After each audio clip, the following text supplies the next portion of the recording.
She just wanted to call her brother, but that number now belonged to someone else, the most dangerous mafia boss on the East Coast of America. And when Luca Moretti heard Serafina Vale's crying voice on voicemail at 2 a.m., he didn't delete the message. He tracked her down, within 3 minutes. But Luca wasn't the only one hunting Serafina. There was a corrupt detective ready to bury her along with a secret she didn't even know she was holding. Press like and comment the name of the city you're watching so I know how far this story has progressed. Don't miss the ending. It will take your breath away. The rain that night wasn't falling so much as attacking. It came sideways off the Hudson, driven by wind that smelled like diesel and cold metal, and it hammered the glass front of the Mercer laundromat on 9th Street like it had a grudge against every person still stupid enough to be outside. Serafina Vale was one of those people. She was 27 years old, and she looked older. Not in her face exactly, but in the way she held herself. Shoulders pulled inward, chin slightly down, like someone who had learned a long time ago that taking up too much space got you noticed, and getting noticed got you hurt. She wore a gray sweater 2 sizes too big, the cuffs pulled down past her wrists, even though the laundromat's industrial dryers had made the inside almost unbearably warm. Underneath those cuffs were bruises she hadn't shown anyone in 6 weeks. She'd stopped counting how many times she would have to explain them away. She had 3 quarters left in her jacket pocket and a single damp, crumpled bill that wouldn't get her cab fare home.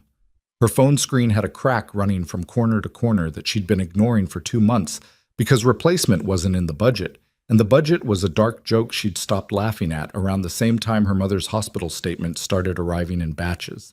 Sarah stood at the foggy glass, watching the parking lot. 2 men had been sitting in a black sedan since she arrived 40 minutes ago. They hadn't moved. One of them had gotten out once to light a cigarette under the overhang, looked directly at her through the window, and then gone back to the car without lighting it at all. She recognized the way men like that moved. She'd had 8 months to study it. She pulled out her phone and opened her contacts. The list was short. 3 names. Her mother's room number at Lenox Hill. A coworker named Denise who picked up maybe 1 call in 4. And Danny, her brother, whose number she had never deleted even though it had been disconnected for over 3 years because deleting it felt like something she wasn't ready to do yet. The sedan's engine turned over in the parking lot. Sarah's throat closed. She dialed Danny's number. She didn't know why. It was the kind of thing you did when your hands were shaking and your brain had gone very quiet and all the reasonable options had run out. You reached for the number you'd had memorized since you were 19 years old. You reached for the one person who had ever told you he'd come get you no matter what time it was. It rang twice. Then a generic voicemail prompt. The recording tone came and she started talking before she was ready, the words tumbling out broken and wet at the edges. I don't know where else to go. Her voice cracked on the last word. She pressed her back against the laundromat wall between 2 rows of machines and kept her eyes on the glass. I think tonight is the night he finally does it, Danny. I'm at the Mercer laundromat on 9th Street. I'm so tired of running. I don't have anywhere left. Please. If you get this, please come. She hung up.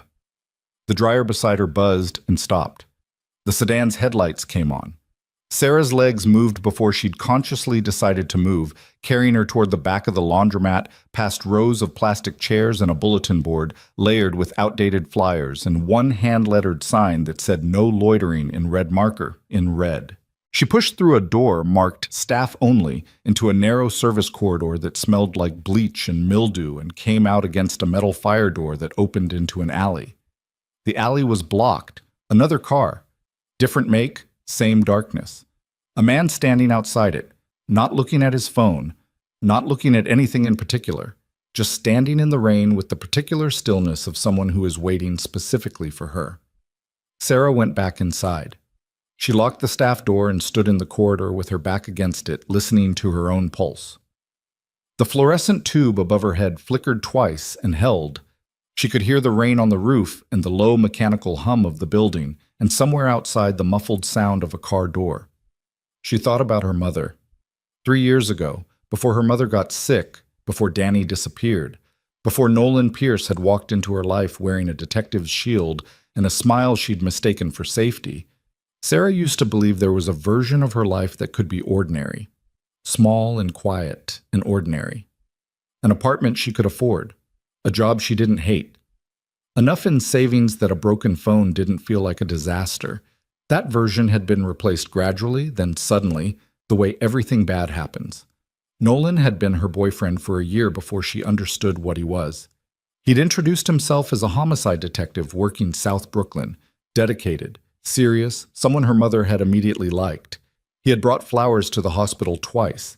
He was careful about being seen as good, which Sarah understood now was a different thing entirely from being good.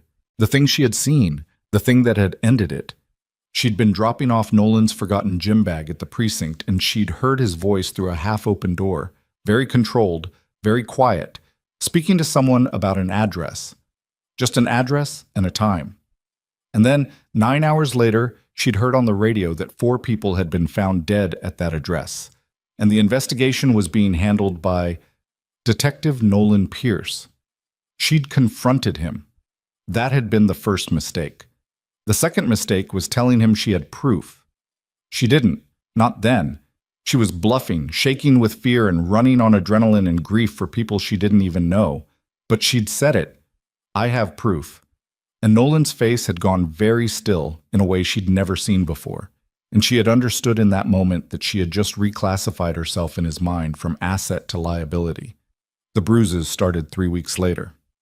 She moved out. He found her. She moved again.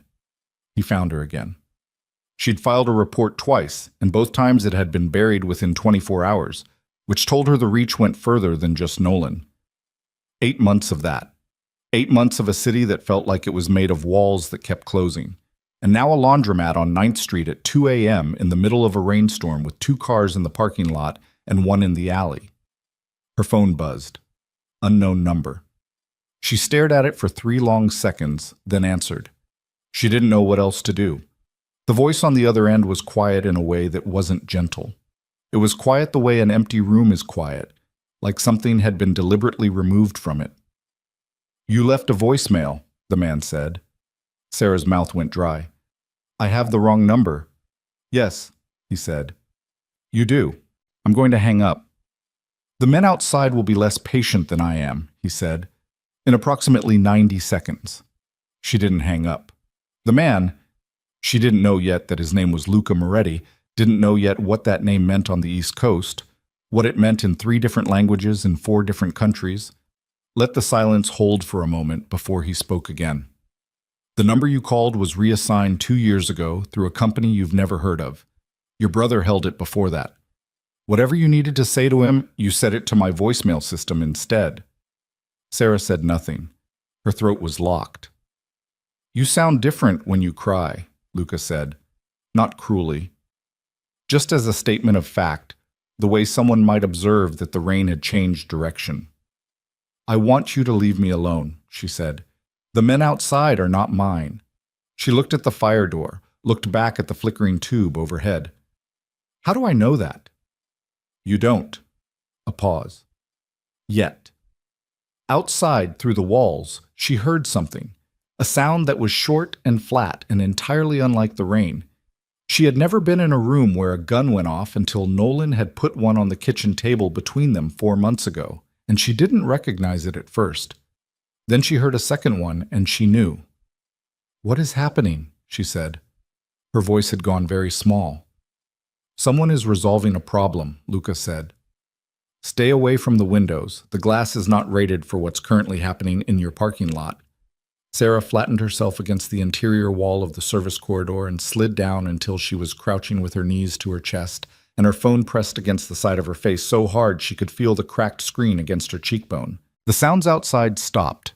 The rain kept going. 2 minutes later, she heard the laundromat door open. She heard footsteps on linoleum, measured, unhurried, 1 pair. Moving through the main room toward the staff door. Then a knock. 3, evenly spaced. It's unlocked, the man on her phone said. Sarah looked at the door handle. Every reasonable instinct she had said, do not open that door. She had spent 8 months developing instincts about exactly this kind of situation, and every single one of them was screaming. She opened the door. The man on the other side was not what the voice had made her expect, which was maybe the first thing she noticed, that she had expected something and gotten something else entirely. He was tall, mid-40s, dark hair with gray starting at the temples, dressed in a charcoal overcoat that was soaked through from the shoulders down. He had a face that looked like it had been arranged rather than grown, too controlled in its stillness, the jaw set in a way that suggested it had been set like that for a very long time. No visible weapon, no visible agitation. His eyes found her and held there. "You're smaller than I expected," he said. He wasn't being cruel about that either. He was apparently just a person who stated things. Sarah stood up slowly, keeping the wall behind her. "You killed people in that parking lot." "Two of them will survive," Luca said. "Whether they survive after that is Nolan Pierce's concern." The name hit her like ice water poured down her spine. She hadn't said Nolan's name on the voicemail. She was almost certain she hadn't said it. "How do you know?" "Your brother's phone records," Luca said simply. 3 years ago, he spent 11 days calling a number registered to Pierce's personal cell. Your brother was building a file. He was careful about it, mostly. He held out her phone. She hadn't even realized she'd dropped it. He wasn't careful enough about who he told. Sarah stared at the phone in his hand. There was rain on his sleeve and a small cut across the back of his left hand that he wasn't acknowledging. "My brother is missing," she said. "Yes," Luca said. "Did you—" She couldn't finish the sentence. Something moved in his face. It was subtle, but the smallest recalibration around the eyes. And then it was gone. "Not by my direct instruction," he said. "At the time." At the time. Two words that opened into an enormous darkness she wasn't equipped to look at yet. She filed them and kept her feet under her. "What do you want from me?" she said. "Right now?" Luca checked the laundromat door behind him with a single glance. "I want you out of this building before Nolan Pierce arrives in person, which my people estimate will happen in 11 minutes.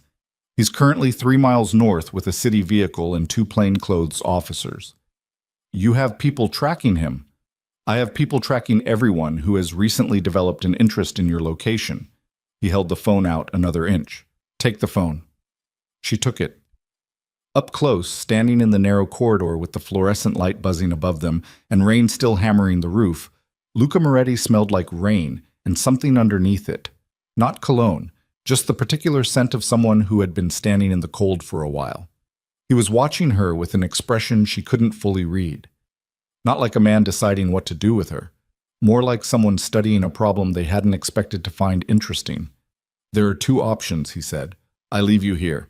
In approximately 11 minutes, Pierce arrives. Whatever file your brother built, whatever piece of it you've been holding without knowing, he retrieves it, along with whatever else he decides to take care of tonight." Sarah's jaw tightened. Or you come with me. No guarantees, no promises about what comes after.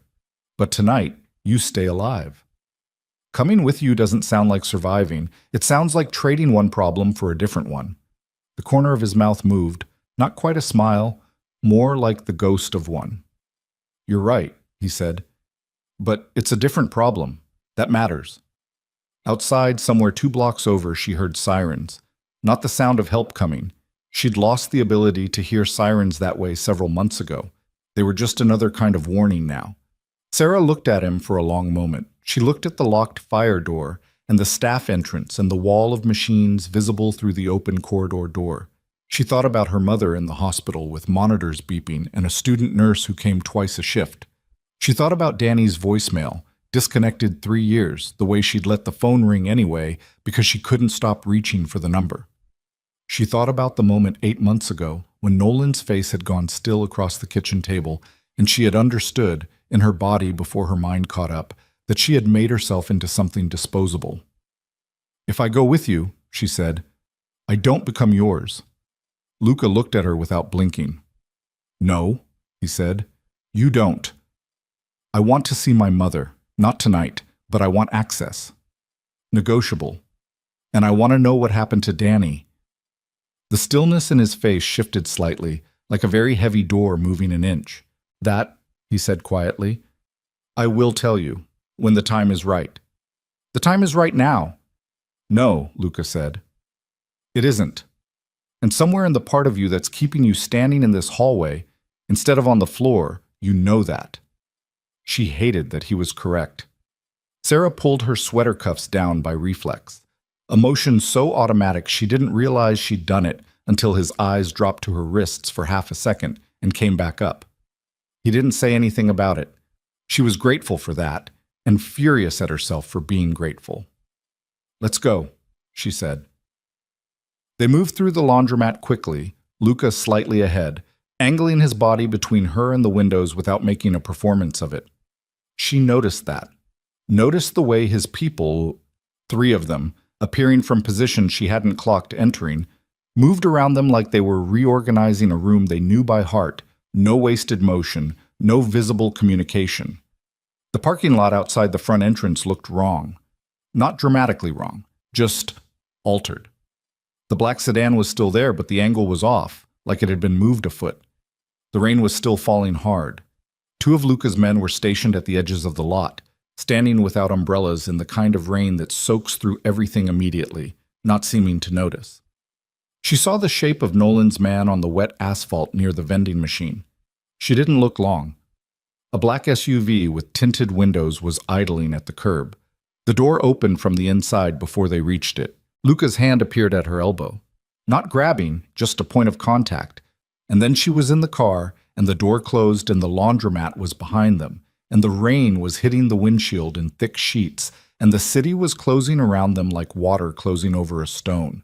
She sat with her hands in her lap and her spine straight and stared at the back of the seat in front of her. Luca sat beside her, looking at his phone. His overcoat was still dripping. "The files," she said after 2 blocks. "The ones Danny built. You said I've been holding something without knowing." "Yes. What am I holding? We'll discuss that when we arrive." "Where are we going?" "Somewhere with better sight lines," he said. Sarah turned to look at him fully, which required her to override something that did not want to look at him directly. Up close in the dark of the car, with the city lights cutting across his face through the rain-blurred window, he looked exactly like what he was. A man who had spent a long time building something dangerous and had gotten very comfortable at the center of it. He looked up from his phone. For a moment, nothing was said. "You listened to that voicemail more than once," she said. A beat. 3 times, Luca said. "Why?" He looked back at his phone. "Because you sounded like you meant it," he said. "Most people don't." She turned back to the window. Outside, the city blurred past. Wet streets, yellow lights, the shapes of people hunched under awnings. Somewhere back there, Nolan Pierce was arriving at an empty laundromat and finding 2 men down and a parking lot full of rain. Sarah thought about what his face would look like. She thought about the files, about Danny's 11 days of phone calls, about what a man careful enough to track someone else's surveillance for 8 months was capable of doing to a person who made themselves into a loose end. She hadn't told Luca the truth, not the full truth, about what she was carrying. She hadn't told him because she didn't fully know yet herself. There was a USB drive, small and dark, that Danny had taped behind the false backing of a desk drawer in the apartment they'd shared before he disappeared. She'd found it 6 weeks after he vanished. She hadn't been able to open it. Every laptop she tried reported the same thing: encrypted, password locked, contents unknown. She'd been carrying it in the inside zipper pocket of this jacket for 3 years. The SUV turned north. Luca said something quietly in Italian to the driver, who adjusted course. Sarah put her hand against the outside of her jacket pocket, feeling the small, hard shape through the fabric. She didn't move her hand. She didn't look at Luca.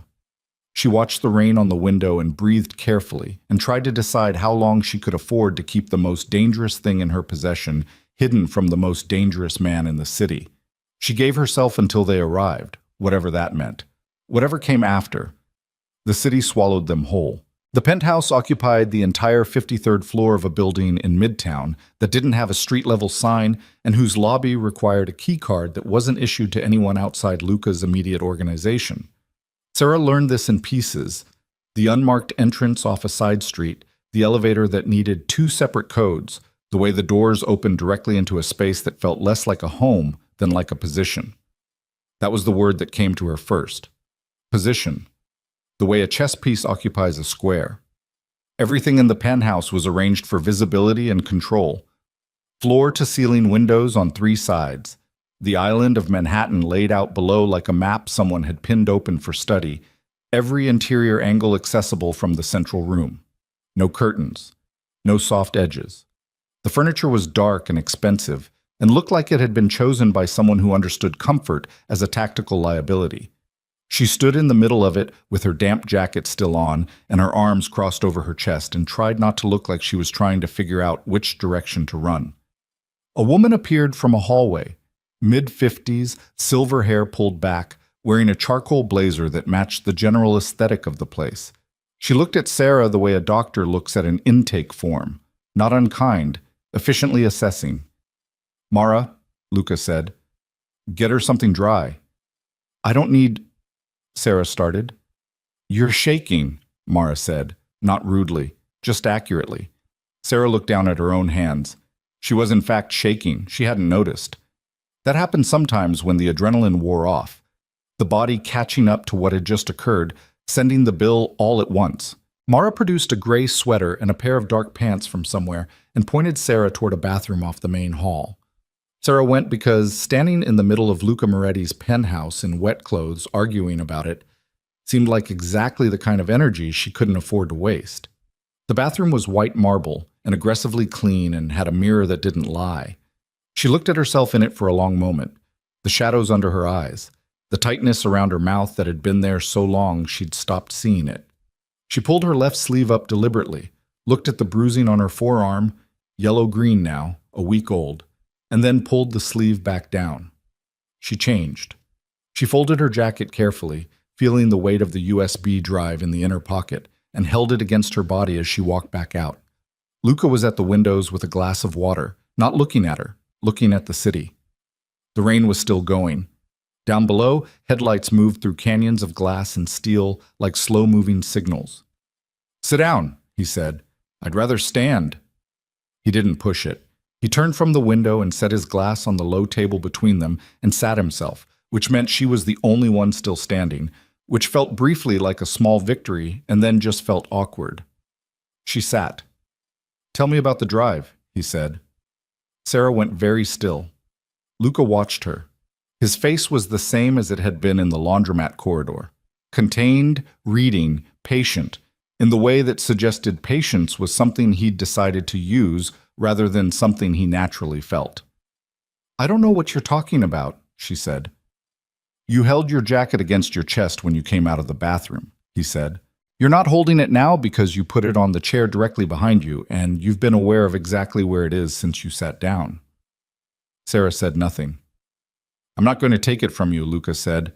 "That's a very comfortable thing to say when you have 30 armed men in the building."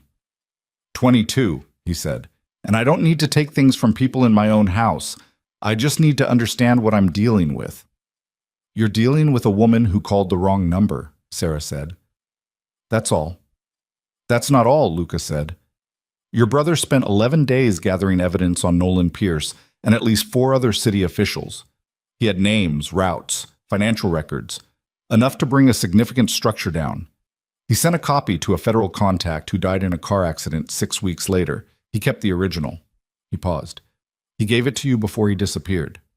"He didn't tell me what it was." "I know." "Then why does it matter what I say?" "Because Pierce knows you have it," Luca said. "Even if he doesn't know, you don't know what's on it. The distinction doesn't protect you. His assumption is enough to make you a target." Sarah pressed her back teeth together. "And what does knowing I have it make me to you?" Luca picked up his glass again. He didn't drink from it immediately. He turned it once in his hand. "Complicated," he said. She waited for more. He didn't offer more. She was beginning to understand that was a pattern. He gave information in the exact quantity required and not one word beyond, and the silence he left around statements was designed to make other people fill it. She decided not to fill it. They sat in the quiet for a moment, rain on 3 sides of glass, the city breathing 40 stories down. "I need to call the hospital," she said finally. Luca nodded once and stood, which she hadn't expected. He moved to the far end of the room and turned his back to give her the only kind of privacy the space allowed. She called Lenox Hill. The overnight nurse answered on the fourth ring with the particular flatness of the 3 a.m. shift. Her mother was stable, resting. No changes since the afternoon check. Sarah thanked her and hung up and sat with the phone in her hand for a moment, listening to the connection end. Stable. That was a word that meant a lot of different things depending on which direction the next 72 hours went. Mara reappeared with food, something hot in a bowl that turned out to be soup, plain and salted correctly, and Sarah ate it sitting on the edge of the couch with the posture of someone who wasn't ready to lean back anywhere in this building yet. She was hungrier than she'd realized. She ate the whole thing and felt briefly, stupidly close to tears, because hot food at 3 a.m., when you've been running for 8 months, does something to the part of you that usually holds everything together. She didn't cry. She put the bowl down and looked at the windows and breathed through it. Across the room, Luca had taken a call and was speaking in a low, rapid exchange she could hear but not fully follow.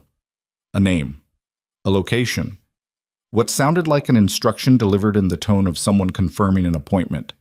He hung up and came back. Pierce arrived at the laundromat at 2:47, he said. He has the scene being processed as a gang-related shooting. Of course he does. He'll move your mother within the next 24 hours if he believes the laundromat didn't produce what he wanted. Sarah's head came up. Move her. Use her, Luca said. The word was blunt. He didn't soften it. As leverage. She's the most accessible thing in your life. She's in a hospital bed. That's not a complication for someone like Pierce, it's a location. She stood up. She didn't have anywhere to go, but she stood up anyway, because sitting still with that information was intolerable. She walked to the window and looked down at the grid of lights below her. It was easier to look at the city than at Luca's face when he was telling her things like this. I need to get her moved, Sarah said, to a different facility, under a different name. Already arranged, Luca said. There's a private medical wing on the Upper East Side. She'll be transferred before 6 a.m. Pierce won't have the connection. He paused. Unless you'd prefer to handle it yourself. She turned around. You arranged that before I asked? Yes. That's a lot of assumption. It's the logical next step, Luca said.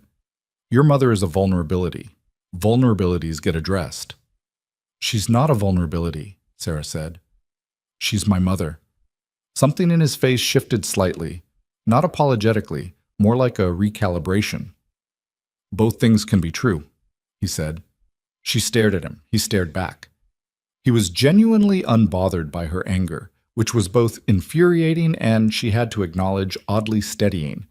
There was something about rage that burned cleaner when the other person didn't flinch from it. Thank you, she said. Not warmly, but she said it. He nodded once and looked back at his phone. Sarah turned back to the window and tried to think. The USB drive was the center of everything. She understood that now with a clarity she hadn't had an hour ago. Whatever Danny had compiled, it was enough to make a corrupt detective run a sustained 8-month campaign of terror against a woman with no power and no resources. That meant the content was significant.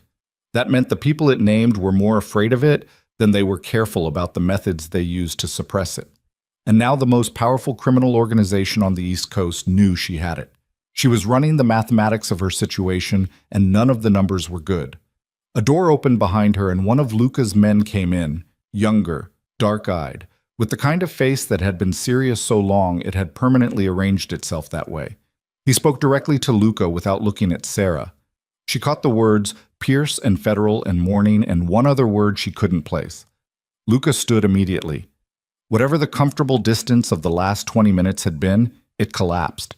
He was already moving toward the hall, and she caught enough of the next exchange to understand that something had changed in the last 10 minutes. Something about Pierce's activity, something about coverage, something that required Luca's attention elsewhere. He stopped at the hallway entrance and looked back at her. Mara will stay. Don't go near the elevator. He started to turn. Moretti. He stopped. The thing you said earlier, she said. About Danny, not by your direct instruction. At the time. She kept her voice level. What did you mean? The pause lasted exactly as long as she suspected he wanted it to. Not long enough to look like avoidance. Long enough to confirm she'd asked the right question. It means, Luca said, that an order was given by someone in my organization without my knowledge, for something I would not have sanctioned. And the person who gave it, his jaw moved, is no longer a concern. That's not an answer. No, he said, it isn't. He held her gaze for one more second. Get some sleep. Tomorrow is going to require you to be functional. Then he was gone down the hallway and the door closed, and Mara materialized from wherever she'd been standing and asked Sarah if she wanted more soup, with the calm efficiency of someone who'd spent a long time managing complicated situations from the inside. Sarah said no. She sat back down on the couch and put her jacket in her lap and pressed her hand against the pocket where the drive was, and stared at the rain on the windows and tried to figure out how afraid she should be of the thing she was most afraid of. Not Nolan Pierce, not Luca Moretti, not the people whose names were presumably on whatever Danny had spent 11 days collecting. The thing she was most afraid of was what happened when she finally found out the truth about her brother, and whether she'd be able to carry it once she had it. She didn't sleep. By the time gray light started at the edges of the rain-soaked sky, she had been sitting in the same position for 2 hours, listening to the building and its occupants, and the particular silence of a place where violence was organized rather than random.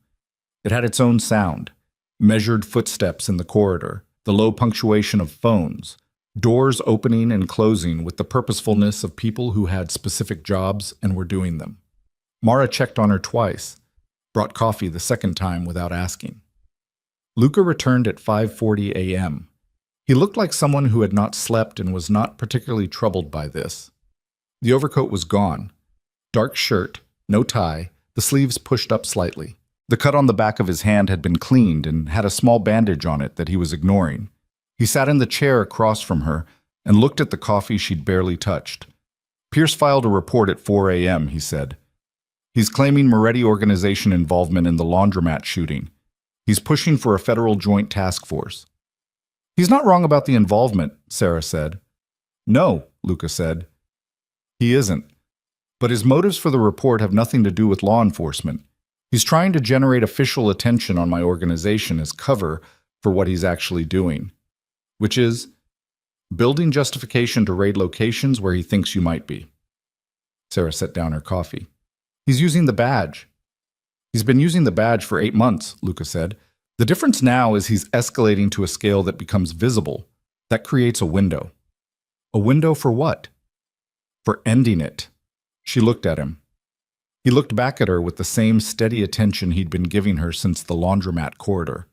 She'd been trying to read him since then, trying to locate the version of this she understood, the version where a person wanted something specific from her and the wanting was transparent enough to navigate. She couldn't locate it. What do you get out of this, she said. Specifically. He considered the question seriously, which she hadn't expected.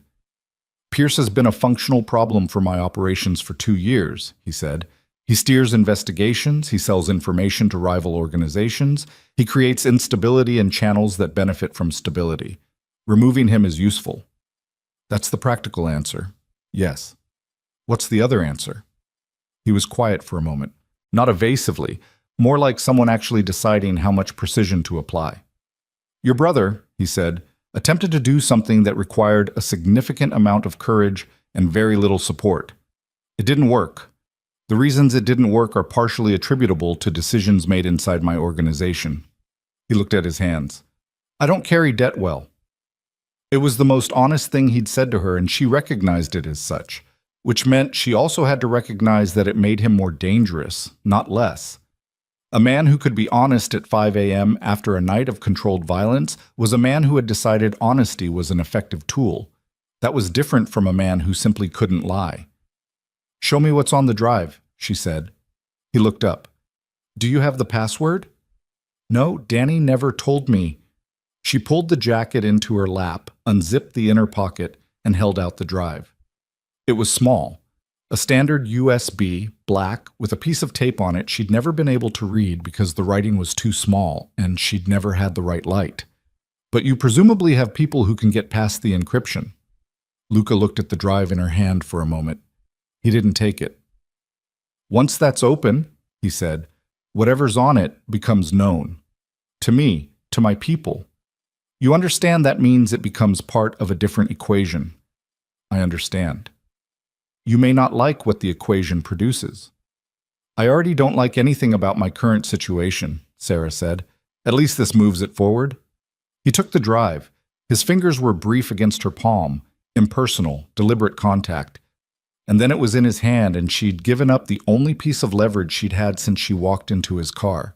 She breathed through the vertigo of it. Luca stood. He called out a name down the hall. A man appeared, older, bespectacled, looking like someone who had been woken and didn't mind because this was the work. And Luca handed him the drive with 2 sentences of instruction. The man took it and disappeared. How long? Sarah said. Depending on the encryption level, a few hours. By midday. And then we know what we're dealing with. She nodded. The morning light was coming harder through the windows now, cutting through the last of the rain. The city below was starting its first movements, early traffic, the beginning of the daytime pulse. It looked ordinary from up here, which felt like a kind of lie. She thought about what was on the drive. She'd thought about it for 3 years. She'd built scenarios. Danny being careful, Danny being thorough, Danny finding something worth hiding behind a false drawer back and then vanishing because of it. The scenarios all pointed the same direction, but she'd never let herself complete them. It had been easier to keep the drive as a sealed thing, unknown, a weight she carried without examining. By midday, she wouldn't have that shelter anymore. The call came at 11:17 a.m., not from the man with the glasses, from Luca's phone directly, and the conversation that followed was short and very quiet, and when it was done, he stood at the far window for a moment with his back to the room before he turned around. His face was different, not dramatically. The control was still there, but something underneath it had changed, something in the set of his shoulders, something around the jaw, like a man who has just received information he'd been half expecting and doesn't like being right. The encryption was layered, he said. It took longer than projected to open. He came back to where she was sitting and sat across from her and put his hands on his knees and looked at her directly.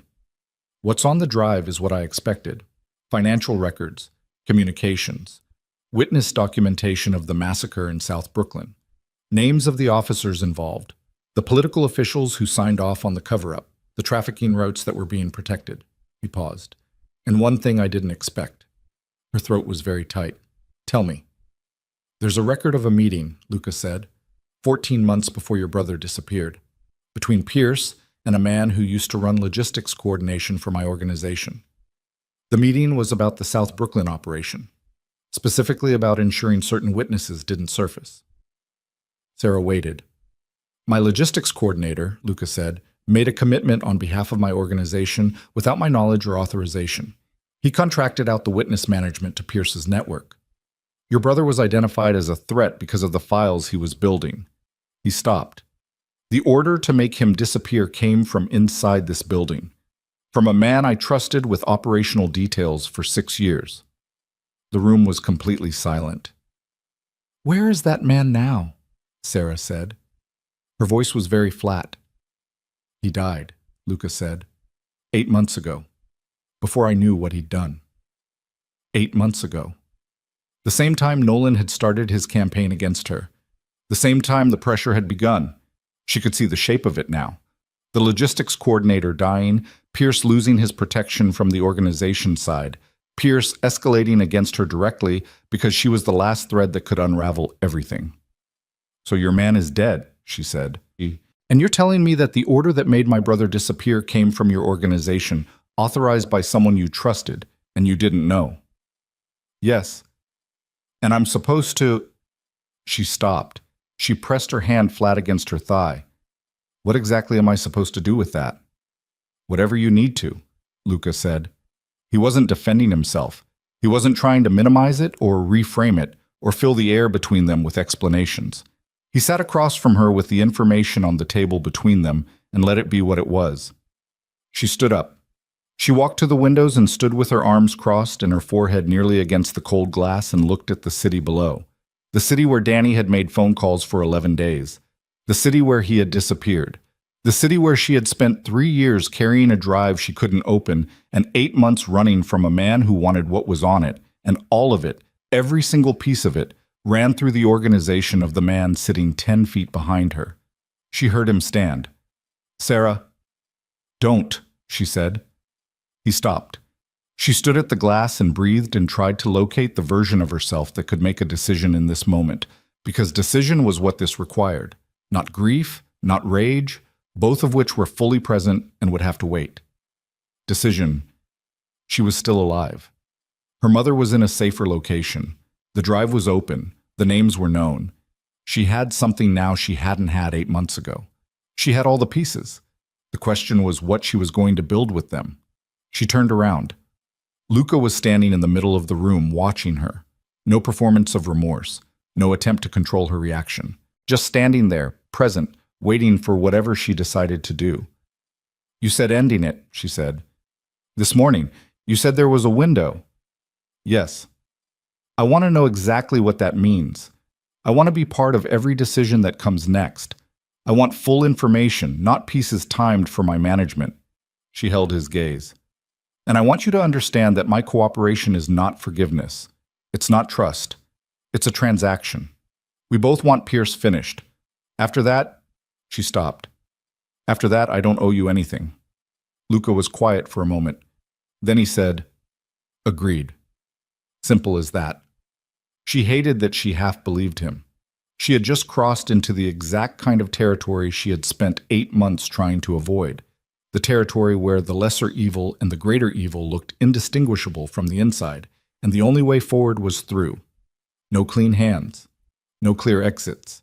Just the weight of the drive's contents and the knowledge of her brother's name in a document she'd never wanted to read. She crossed her arms and looked at the city and felt the last exit close behind her like a door in the dark. And somewhere below, she knew Nolan Pierce was already moving, because his phone had just lit up with a message from a source inside Luca's building, a source she didn't know about yet, a source who had been feeding him information for 3 weeks, a source who would change everything before nightfall. The source had a name. It took Luca's people 4 hours to find it, and in those 4 hours, Sarah learned what the inside of a controlled operation looked like when it started bleeding. The penthouse changed. The measured quiet became something else, still controlled, but with a tension beneath it like current running through wire, invisible and dangerous to touch. Men moved with more purpose. Doors that had been open were closed. Luca's phone was in his hand continuously, and the conversations on it were short and very precise, and she could tell by the way his shoulders sat that each call was adding to something rather than resolving it. She stayed out of the way. She was good at that. 8 months of practice. She sat at the kitchen counter with a second cup of coffee she wasn't drinking and watched Mara coordinate things she couldn't fully see from her position, and she turned over what she knew in her head the way you turn a stone over to see what's living underneath it. The drive was open. The names were out. Pierce was escalating, and somewhere in the building someone had been feeding him information. She thought about the night before, the laundromat, the car, the arrival. Every person she'd passed in this building in the last 12 hours. She was still running that inventory when Luca came into the kitchen at 2:14 p.m. and said one word. Carver. She didn't know the name. She didn't need to. The way he said it told her everything about what the name meant. Not the specific history, not the function, but the weight. The particular flatness in his voice when a man named something that had cost him. "Who is he?" she said. "Was." Luca set his phone face down on the counter. Head of internal communications for the last 4 years. He managed information routing between the building and field operations. Everything that moved through this organization passed through his systems. "Everything," Sarah said. "Everything." She looked at him. He was standing at the counter across from her, and he wasn't looking at her. He was looking at the middle distance, the particular look of someone doing an inventory of damage they can't fully calculate yet. "How long?" she said. 3 weeks minimum, possibly longer. So when I arrived last night, Pierce knew within the hour. Luca picked up his phone and set it back down, a gesture that meant nothing except that his hands needed something to do, which was the first involuntary thing she'd seen from him. "He knew you were here. He knew we had the drive. He knew we were working the encryption." The coffee cup was cold in her hands. She set it down. Where is Carver now? She said. A pause. Being located, which meant not located yet, which meant gone, which meant Pierce had a head start on whatever he was planning to do with 12 hours of intelligence about their position and the contents of the drive. He'll move on my mother, she said immediately. Your mother's transfer completed at 5:52 a.m. The new facility is under a registration name Pierce doesn't have. He'll get it. It's clean, no connection. Luca. She waited until he looked at her. He's had 12 hours of your internal communications. If there's any thread, any mention of the transfer and anything Carver had access to. She watched the recalculation happen in his eyes. It was fast. He was fast. And the conclusion arrived in the same moment it arrived in hers. He was already reaching for his phone. The call lasted 40 seconds. When it ended, he was walking toward the hallway with his hand raised behind him in a gesture she was learning meant stay. And she was not a person who stayed on command, so she followed him at a distance into the main room where two of his people were already moving, pulling on jackets, speaking into earpieces. The facility name was in a transfer authorization, Luca said to the room, not to her specifically. Carver had access to all administrative channels. We have to assume Pierce has it. The room reorganized itself around that information with a speed that was almost mechanical. Sarah stood at the edge of it and watched and felt the specific cold of understanding that you've been a step behind the entire time, and the gap is larger than you thought. I need a car, she said. You're not going to the facility, Luca said, not breaking stride. That's my mother. Which is exactly why you're not going. He stopped and turned to face her, and the directness of it halted her. If Pierce reaches that building and you're there, he has everything he needs in one location. You, your mother, leverage and resolution in the same room. You stay here. And she's there alone. She's there with 3 of my people as of 60 seconds ago, he said. She's not alone. Sarah stared at him. He held her gaze for exactly as long as was required and then turned back to the room. She stayed. Not because he told her to, because he was right, and she hated it with a specific fury that had nowhere useful to go, so she took it and held it and added it to everything else she was carrying and breathed through the weight of it. The next 90 minutes were the worst kind of waiting, the kind with information coming in too fast and none of it complete. She listened to fragments, a location for Carver that turned out to be a parking garage with an abandoned car, a sighting of Pierce's vehicle 2 blocks from the medical facility before it reversed course. The federal joint task force Pierce had filed for that morning was being fast-tracked by someone in the DA's office. A name Luca said flatly that she didn't recognize, but the room clearly did. At 4:08 p.m., Luca's phone rang. He answered it and walked 3 steps away from her, and his voice dropped. She watched his back. She watched the specific way he went very still. Not his usual controlled stillness, something different, something that was stillness as a response to something hitting him rather than stillness as a practice. He turned around. Your mother is stable, he said immediately. She's not injured. The word injured landed in Sarah's chest like a stone into water, sending rings out in every direction. But, she said, Pierce got to the facility. He didn't have the registration name, but he had the neighborhood, and he worked the hospitals systematically with a federal badge and a story about a witness protection situation. He held her gaze. She's been moved again. My people got her out before Pierce made direct contact. But he was in the building, Sarah. He walked the floor. The room had gotten very small. She sat down. She didn't plan to. Her legs made the decision. She sat on the edge of the couch with her elbows on her knees and her hands folded and stared at the floor and breathed the way you breathe when the worst thing is almost true. He's not going to stop, she said. Her voice was very even. She was frightening herself with how even it was. No, Luca said. Moving her again doesn't fix it. He'll just work the next neighborhood. Yes. So what do we do? She looked up. Not the long version. What do we do right now, today? Luca sat down across from her. This was new. Usually he managed the room standing, moving. Sitting meant something. We accelerate the timeline, he said. The drive's content goes to federal sources tonight. Not Pierce's network. Clean channels, specific agents I know are outside his reach. We release it simultaneously to 3 investigative journalists. He paused. Once that material is public and in official hands, Pierce's leverage disappears. He can't bury something that's already out. He still has a badge and a gun, Sarah said. For approximately 48 hours after that material drops, Luca said, his badge is a liability, not a protection. She was quiet for a moment. You said tonight. Yes. That's fast. The alternative is another 12 hours of him closing the distance.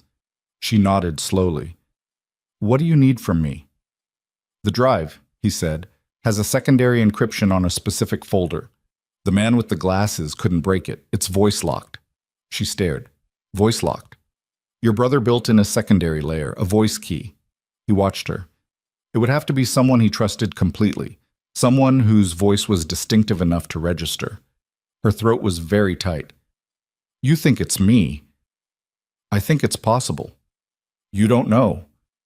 No, he said. We don't know. She thought about Danny, about the way he used to call her, even after the phone calls got expensive, even after he was deep in something she didn't fully understand. He would call her on the way home, just to talk, just to hear her voice and tell her something stupid that had happened and make her laugh. He used to say her name like it had extra letters in it, Sire Ah. She hadn't heard it like that since he disappeared. She looked at Luca.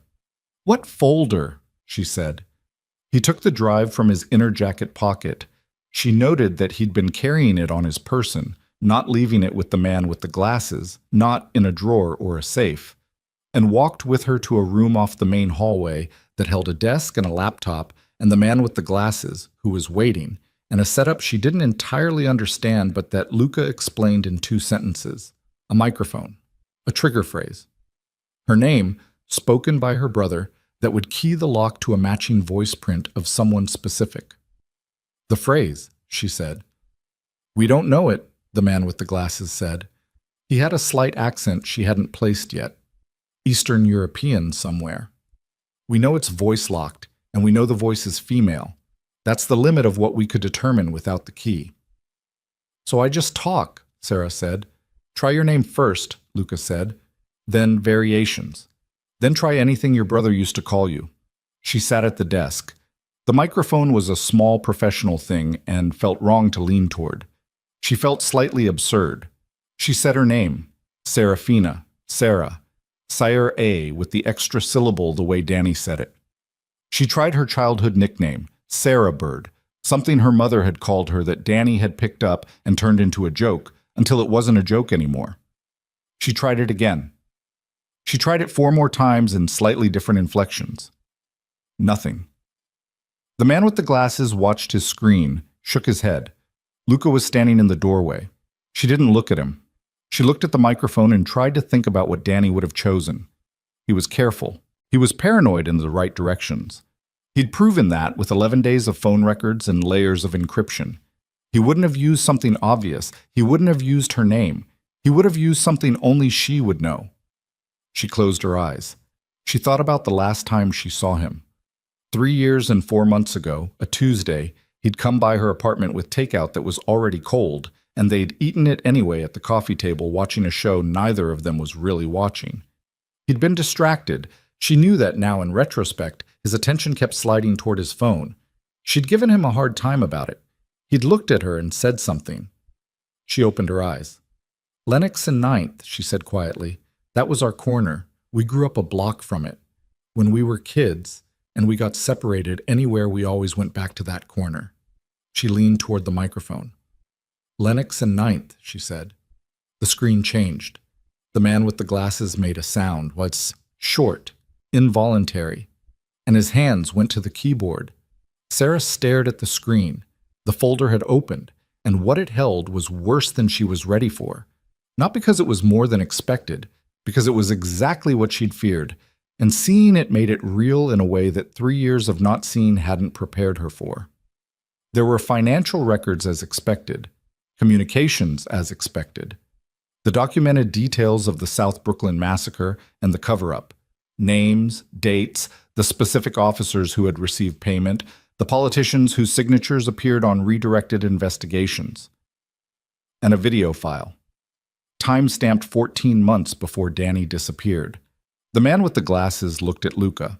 Luca looked at Sarah. "You don't have to watch it now," he said. "Play it," she said. It was a stationary camera. A phone propped somewhere, capturing a table in what looked like the back room of a bar or a restaurant. Low light. 2 men. One of them was Nolan Pierce. She recognized his profile, his way of sitting, forward, elbows on the table, owning whatever space he was in. The other man she didn't recognize at first. Then Luca said, very quietly, "That's Carver." Carver. The man who had spent 4 years inside Luca's organization. The man who had spent the last 3 weeks feeding Pierce information. Sitting in a back room 14 months before Danny disappeared, having a conversation with Nolan Pierce that was clearly not their first. She made herself watch the whole thing. It ran 11 minutes. The audio was imperfect. Some words dropped out, some recovered, but the shape of it was clear enough. Pierce was outlining the problem. Danny Vale, his files, the witnesses he'd located, the federal contact he'd made. Carver was listening with the attentiveness of someone making notes in their head. They discussed methods the way you discuss logistics. Practical, low-voiced, organized. Near the end, Pierce said something that made the audio drop out for 2 seconds and then recover on the tail end of a phrase she heard clearly. "Make it clean. I don't want another body surface problem." The video ended. The room was quiet. Sarah was looking at the screen that was now dark. Her hands were flat on the desk, and she was very aware of them, of the pressure of the desk surface against her palms, of the specific reality of the moment. She had just watched a video of the 2 men responsible for her brother's disappearance planning it in advance. 14 months in advance. She understood something now that she hadn't let herself understand before. Danny wasn't missing. Danny had been handled. He had been identified as a problem, and the problem had been solved by men who solved problems cleanly and didn't leave bodies that surfaced. Her brother was dead. She had known this for 3 years in the part of herself she wouldn't look at, and now she'd looked, and it was exactly what she knew. She stood up from the desk. "I need a minute," she said. Her voice was completely steady, which was the most frightening thing in the room as far as she was concerned. Luca said something to the man with the glasses. The man with the glasses left. Luca remained in the doorway. "Outside," she said. He left. She stood alone in the room with the dark screen and the desk and the small professional microphone and the knowledge that her brother had set her name into an encryption key. Lennox and Ninth, their corner, the place they went when they got separated, which meant he had known, when he built this, that she would be the one to open it. He had known he might not come back. He had built a door that only she could open, and he had disappeared through another one. She stood there for 3 minutes. She gave herself 3 minutes. She pressed her palms against the desk and breathed and let it be what it was, and then she stopped letting it be what it was because there was no time for it. She walked out. Luca was in the hallway. He looked at her and she looked at him and she said, "Carver is feeding Pierce real-time information, which means Pierce knows we have the full drive contents, which means whatever timeline you were planning, he's already planning around." "Yes," Luca said. "Where is Carver?" Where is Carver?" Not louder, flatter. Something had changed in how she was producing the words, and she could hear it. Luca studied her for a moment. "There's a location in Red Hook, a building we owned 2 years ago that was sold to a shell company. Carver had keys, it's a guess." "Send people now," she said. "I have."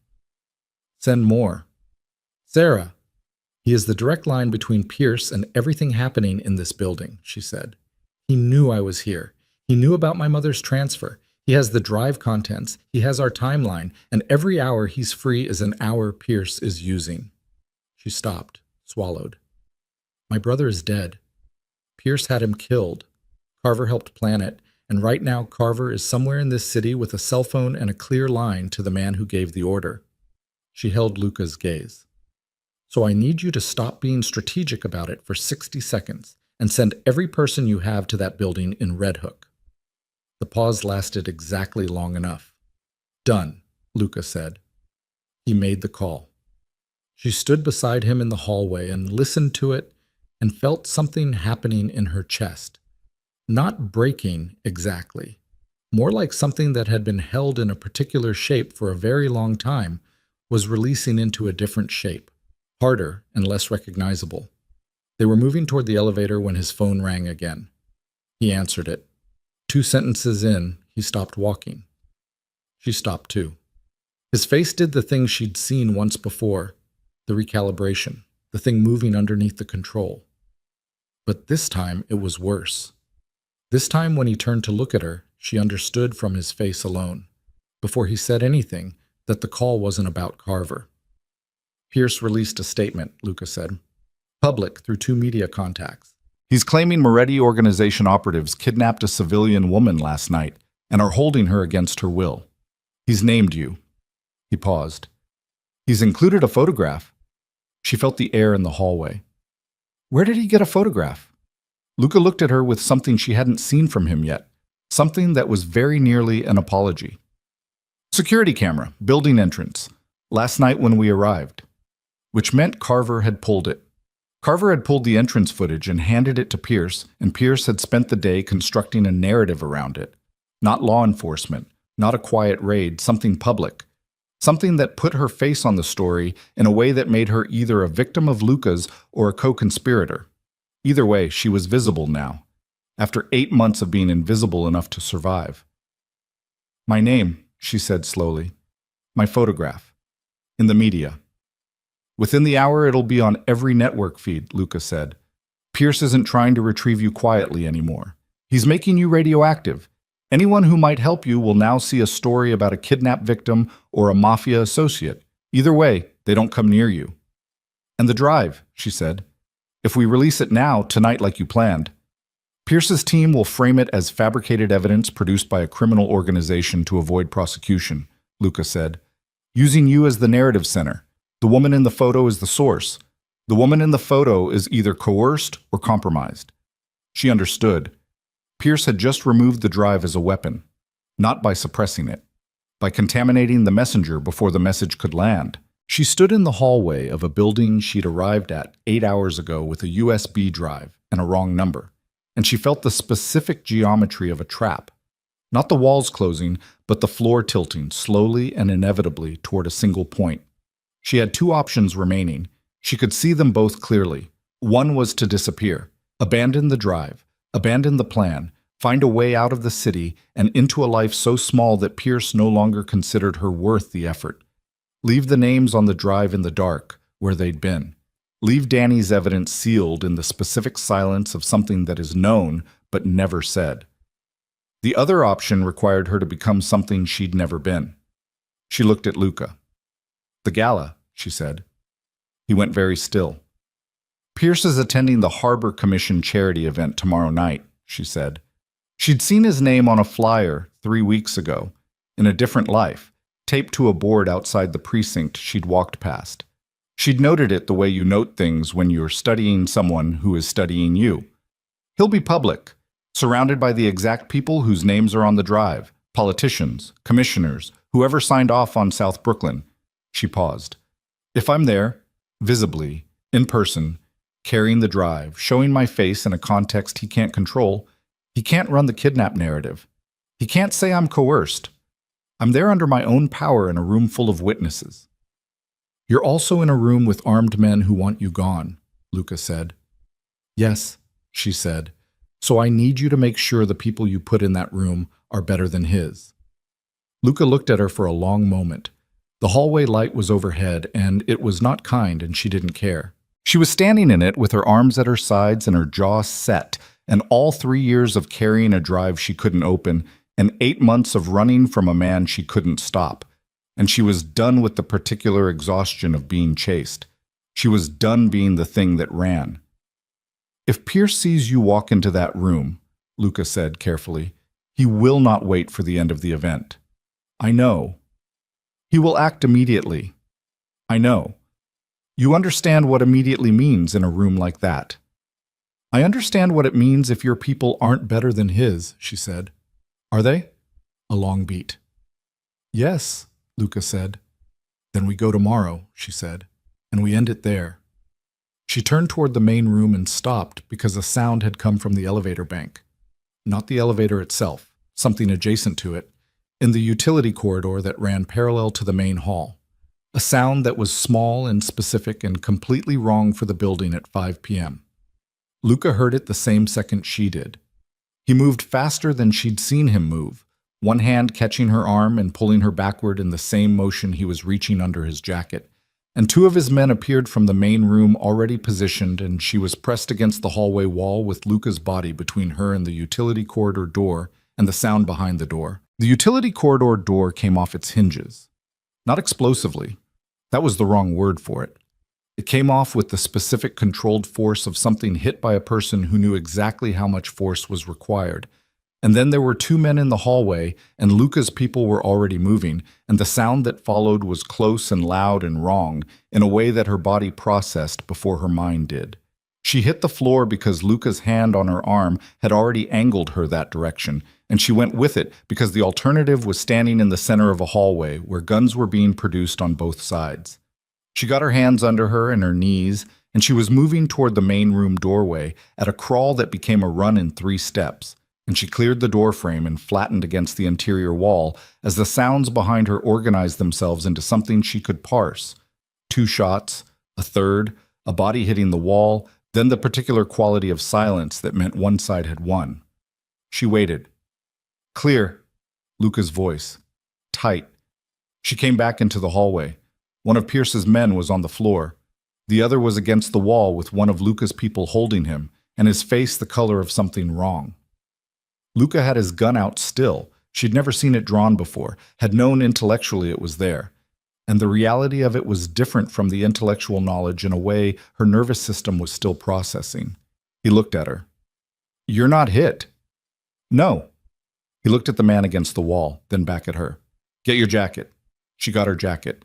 She was already wearing it, hadn't taken it off since the bathroom this morning, hadn't wanted to. And she pressed her hand against the inner pocket and felt the drive and understood that they were done waiting for tomorrow. Tomorrow had come early. Pierce knew they were here. Carver had given him the building, the floor, possibly the layout. 2 men in the utility corridor meant a probe, feeling out the defenses, testing response time, seeing what came back, which meant there were more somewhere. How many buildings does he have people in, she said. Working on it, said the man with the glasses, who had appeared from somewhere with a tablet and was moving fast.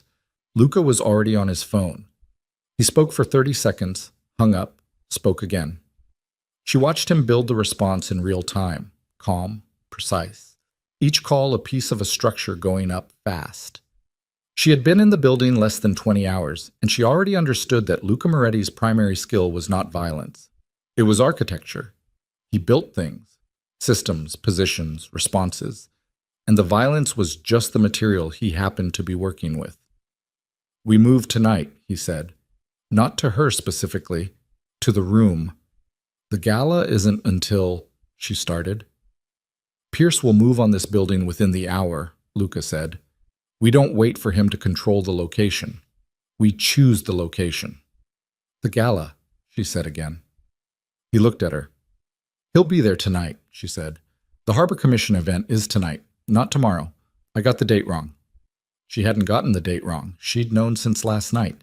She'd been turning it over, waiting for the right moment to say it, which was exactly now. I need 40 minutes. For what? To be someone who can walk into that room. He studied her for 3 seconds. Then he said to Mara, who had appeared at the hallway entrance, 40 minutes. The room Mara brought her to was 3 doors down from the main hall. It had a closet with things in it that suggested this wasn't the first time the penthouse had needed to dress someone for a different context at short notice. Mara was efficient and didn't ask questions, which Sarah was grateful for. The dress was black and fit almost correctly. The shoes were half a size too large, and she decided not to care. Mara did something to her hair in 12 minutes that made her look like she'd slept and had normal mornings, and wasn't a woman who had been awake for 36 hours running from a corrupt detective with a federal badge. She looked in the mirror. She barely recognized herself. She wasn't sure if that was a problem or an advantage. Her jacket was on the chair. She took the drive from the inner pocket and held it in her palm for a moment. The jacket wouldn't work with the dress. She was going to have to put the drive somewhere on her body where it stayed, because she was not walking into a room with Nolan Pierce without it. Mara produced a small clutch without being asked. Sarah put the drive in it and held it under her arm and walked out. Luca was at the windows. He had changed into a dark suit that had not been on his body 40 minutes ago, which meant he had changed faster than she had, and she noted that without comment. He heard her come in and turned. He didn't say anything for a moment. "Will it work?" she said. "As cover," he said. "Yes." "Then let's go." They went down in the elevator. Her, Luca, and 4 of his people in dark clothes with the particular stillness of people who were working. The lobby was empty. The street outside had a car already waiting. She got in, and the city closed around them, and Luca sat beside her, checking his phone with the same focused quiet as last night, which felt like a year ago. She looked out the window. The city was doing its early evening thing, lights coming on, people in good coats moving between restaurants and cabs. The particular performance of ordinary that Manhattan put on every night regardless of what was happening underneath it. "The video file," she said. "Carver and Pierce." "It's on the drive." "Yes." "If I can get it onto something they can't suppress." "I have a contact at the federal level," Luca said. "Outside Pierce's network. She's attending the gala." Sarah turned to look at him. "She?" "Assistant U.S. Attorney. She's been building a case against Pierce's network for 8 months independently. She doesn't know about the drive." He paused. "She doesn't know about me, specifically. Tonight would change that. You're going to walk into a federal prosecutor's eyeline at a public event." "I'm going to do what's necessary," he said, "which is what I understood you were also doing." She turned back to the window. He wasn't wrong. They were both walking into a room that was dangerous for different reasons, and neither of them had a clean exit from it. The difference was that he'd built his whole life on that principle, and she'd been trying to avoid it. The Harbor Commission Gala was held at a venue on the waterfront, a converted warehouse space with high ceilings and expensive lighting and the kind of crowd that wore power like clothing, draped over everything, immediately legible to anyone who knew how to read it. Sarah knew how to read it. She'd spent enough time cleaning the apartments of people like this to understand the texture of how they moved through space. They arrived at 7:44 p.m. The waterfront was lit and the evening was cold, the harbor behind the building black and moving under a wind that hadn't decided whether it was going to become something worse. Inside was warm and loud in the muted way of expensive events. The noise absorbed by the ceiling and the crowd and the practiced social performance of 300 people who knew how to project authority while appearing to merely exist. Servers with trays, a bar that was working hard, the particular configuration of men in good suits who stood at angles to each other that communicated who outranked whom without any of them having to say it. She spotted Pierce in 40 seconds. He was near the far bar, in his dress uniform. She'd expected that, the shield out and visible, the posture of a man who considered himself the legitimate authority in any room. He was talking to 2 other men she didn't recognize, but whose posture matched his. The same practiced ease of people who had power, and were used to not having it questioned. He hadn't seen her yet. "The federal prosecutor," she said under her breath. "Northeast corner, dark red dress, talking to the man in the gray." Luca was beside her, not looking at her, looking at the room the way you look at something you're calculating. "Her name is Reyes." Sarah found her. Mid-40s, compact and precise, the kind of face that listened more than it spoke. She was nodding at whatever the man in gray was saying, but her eyes were doing their own work, moving through the room with the particular attention of someone who was always on. "Give me the drive," Luca said. Sarah looked at him. "I'll approach Reyes," he said. "You keep Pierce's attention. He needs to see you first. It has to be his move, not mine. If he's watching you, he's not watching me. I'm the distraction." "You're the one he came for," Luca said. "Use it." She held the clutch for 1 second, then she opened it and took out the drive and put it in his hand. "Don't lose it," she said. "Never have," he said. She believed him and hated that she believed him and walked into the room. The walk from the entrance to the center of the event space was approximately 40 feet and took every piece of composure she had.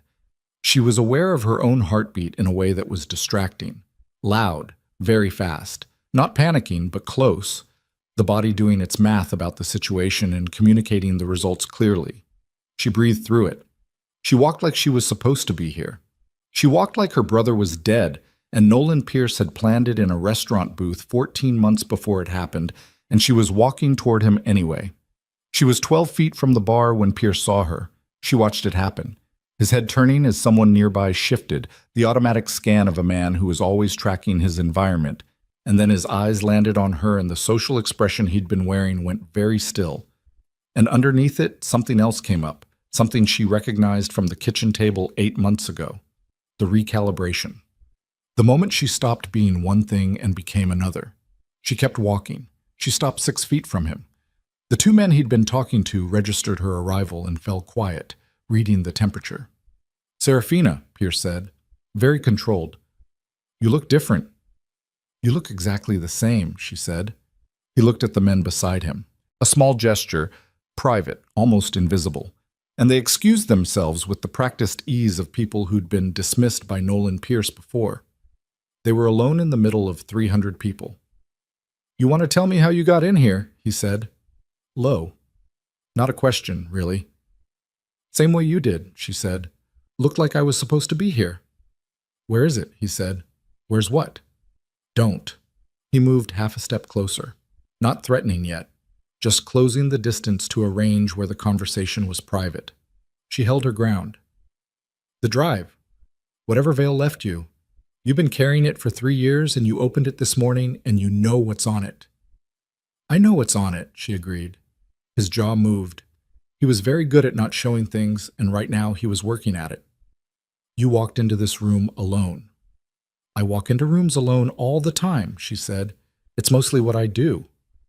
"You walked into this room because you think it protects you," he said. "Witnesses, public venue. You think I won't?" "I think you will," she said. "I think that's exactly what you'll do. And I think you've been planning it since you got the photo this morning, and I think the two men in the utility corridor were the beginning of it, and not the end." She looked at him with all 3 years and 8 months of looking at exits and holding a drive she couldn't open, and sleeping in 3 different locations and visiting her mother in a hospital room with her sleeves pulled down to her wrists. "I know who you are, Nolan. I've known for 8 months. I just didn't have anywhere to put it." Something moved in his eyes. Not fear, not yet. Something adjacent to it. Recognition. "The drive is gone," she said. "It's not on my body. It's not in this building under my control anymore. Wherever you put your people tonight, whatever you planned, the thing you're trying to stop is already in motion." He looked at her for a long moment. Then he looked at the room. She watched him find Luca. Luca was on the northeast side of the room, standing 2 feet from the woman in the dark red dress, speaking to her with the particular intensity of someone delivering information that required the other person's complete attention. The prosecutor, Reyes, was listening with her body angled toward him, her social expression gone. Her eyes doing the listening now, not just her ears. The drive was presumably in Reyes' hand, or it was in the next 30 seconds. Pierce's face did something she'd never seen it do in 8 months of studying him. It fractured. Just for a second. A hairline fracture, the kind that appears in something right before it breaks, and in that second she saw what was underneath. Not the detective, not the man with the plan, just a person watching the wall he'd built for years come apart from a direction he hadn't accounted for. He looked back at her. "You have no idea what you've started," he said. "Yes, I do," she said. He reached for something, not his weapon. His radio or his phone, she couldn't tell which. The motion was already pulling his jacket open, and she was already stepping back when the sound reached her from the venue entrance. Not a shot. A commotion. The kind that builds in a second, multiple voices, movement, the particular shift in a crowd when something is wrong at the edges. Pierce's people, coming in through the entrance.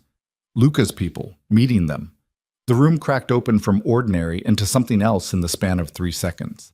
The crowd registered wrongness and began the specific movement of 300 people trying to understand whether to stay or go. The kind of collective confusion that made every sightline uncertain and every exit dangerous. Pierce grabbed her arm. She was ready for it. She'd been ready for it since she walked toward him. She twisted hard, down and out. The the way Luca had shown her in 2 days of instruction that she'd absorbed with the desperation of someone who understood she was going to need it. And his grip slipped, and she put the distance of 2 bodies between them and kept the crowd between herself and him and moved. She moved toward Reyes, not because it was safe, because it was the only direction where the thing she'd come to do was still completable. Reyes was visible through the shifting crowd, the red dress, the prosecutor's posture, the drive now visible in her hand, her other hand already pulling out a phone. Pierce was behind her. She could hear him. Not his footsteps in the noise, but his voice, the clipped instruction of a man directing people in a crowd, repositioning. She was 12 feet from Reyes when the lights went out. Not all of them. The venue lost its main array and dropped to emergency lighting, red-tinged, low, from strips along the floor, and the crowd's confusion became something sharper, louder, people pressing toward exits, the particular unpleasant physics of a crowd in a space that suddenly changed its nature. Sarah stopped moving. In the red light and the noise, she couldn't find Reyes, couldn't find Luca, couldn't find Pierce, which was worse. She pressed herself against a pillar and forced herself to breathe and tried to use her eyes properly in low light. The technique Luca had walked her through 3 times that morning, which felt now like preparation for exactly this, which maybe it was. Shapes, movement, exits. She found the northeast corner. Reyes was still there. The red dress was visible even in emergency light. Reyes hadn't moved. She was in a conversation that required her to stay planted, and she was staying planted with the composure of a woman who'd been in difficult rooms before. She found Luca. He was between Reyes and the main crowd, positioned with his back to the wall, and 2 of his people were at angles around him that she recognized as defensive geometry. He was watching the room. He found her at the same moment. Their eyes held across 40 feet of red-lit crowd and noise, and she communicated without words, and he read it the same way and he pointed, not at the exit, toward the rear of the venue, toward a door she'd clocked when they entered because she clocked all doors now. She went. She moved through the crowd with her elbows in her shoulders and her jaw set and her heart in her throat, not running because running created attention, and attention created targeting, just moving with the specific controlled urgency of someone who knew exactly where they were going and didn't intend to stop. A man knocked into her from the left, and she absorbed it and kept moving. A woman in silver grabbed her arm, asking something she didn't have time for, and she said, "Keep moving toward the south exit," firmly, and the woman went. The rear door opened into a service corridor that smelled like the same bleach and concrete as every service corridor in every building she'd ever worked in. Low light, pipes overhead, a turn to the left in a freight elevator, and a stairwell beside it. She took the stairs. She went down 1 floor to the sub-level exit that she'd noted from the venue's fire safety map posted inside the front entrance, because 8 months of Nolan Pierce had made her someone who read fire safety maps when she entered buildings, which was a skill that was currently saving her life. The sub-level had a corridor that ran toward the waterfront side of the building. She could smell the harbor before she reached the exterior door, cold salt air and diesel, and the specific dampness of water at night. She pushed the door open. The waterfront was dark except for the venue's exterior lighting, which didn't reach far past the building's edge. 40 feet away, the water was black and moving. The wind had made its decision. It was coming hard now off the harbor, cutting through the dress she was wearing, finding every inadequacy in the fabric. She was standing on a service dock, large, concrete utility, the kind of flat space used for loading and access that wasn't designed for anyone to stand on and take stock of their situation. But she was standing on it doing exactly that when she heard the door behind her. She turned. Pierce. Alone. Which was the thing that registered first. No backup, no flanking, just Pierce with his jacket half open and his shield visible and his face in a configuration she hadn't seen before. The fracture from inside was wider now. He looked like someone who had run the numbers and didn't like the total. "It's done," she said. "Whatever you planned for tonight, it's done. Reyes has the drive." "Reyes having the drive doesn't mean anything happens fast enough," Pierce said. He was 7 feet away and not moving closer. "These things move slow. Investigations, warrants, 6 months minimum before anything lands." "Then you have 6 months," she said. which is 6 months more than you were giving me. You don't understand what's on that drive, he said. You don't understand how many people are implicated. You think it's just me. It's not just me. When that investigation opens, it's going to pull threads that bring down people who have options I don't. That sounds like a problem you created.